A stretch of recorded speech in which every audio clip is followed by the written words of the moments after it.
গুৱাহাটী অহাৰ পিছত আজি ফাৰ্ষ্ট টাইমৰ কাৰণে ফেৰীত উঠিলোঁ। এয়া ফেৰীৰ বাহিৰৰ দৃশ্য। যিহেতু বৰষুণ দি আছে বহুত বেছি, অলপ অলপ পানীও বাঢ়ি আছে বাৰু আজি, সেইকাৰণে গোটেইকেইটা ঘাটত ফেৰী চলা নাই। এনেদৰে গৈ আছোঁ।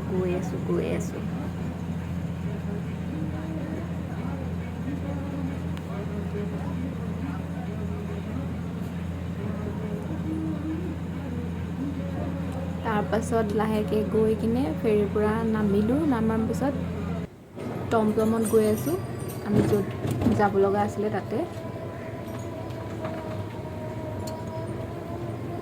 তাৰপিছত পালোঁগৈ। এইটো হ'ল মেইন মানে সোমাই যোৱা যোনটো ৰাস্তা, কিন্তু সোমাই যোৱা ৰাস্তাত যিহেতু বহুত বেছি পানী জমা হৈ আছিলে, সেইকাৰণে এইফালে বালি আছিলে, বালিৰ ফালেদি আমি গুচি গ'লোঁ।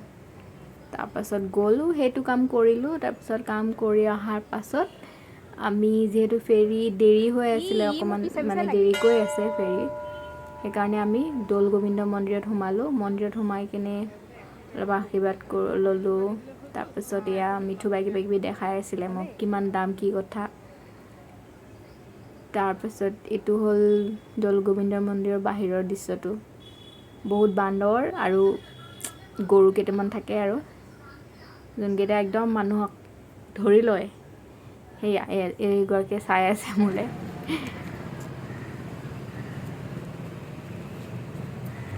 আজি ৱেডাৰটো বহুত বেছি ভাল আছিলে, অলপ অলপ চিপচিপীয়া বৰষুণ দি আছিলে।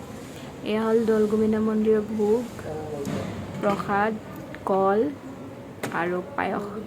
কল আগবঢ়োৱাটো খাব লাগে বোলে ন, বহুতে কয়। আমি গুৱাহাটীৰ পৰা। পায়স প্ৰসাদ খাই থাকোঁতে কাহিনী এটা হৈছে, যোনজন বহি আছে সেইজনাই টানি লৈ গ'ল, এভাগ প্ৰসাদ টানি লৈ গ'ল আৰু সেয়া খাই আছে। তাৰ পাছতো তেখেত ৰৈ নাথাকে, আৰু এবাৰ টানিবলৈ আহে। সেয়া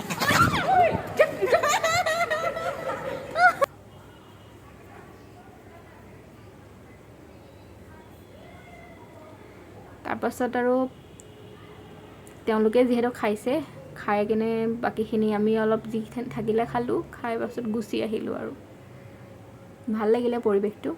আৰু এদিন যাম ভালদৰে সময় মিলাই, যিহেতু আজি সময় নহ'লে ভালদৰে, আমি অলপ টাইম বহি গুচি আহিলোঁ।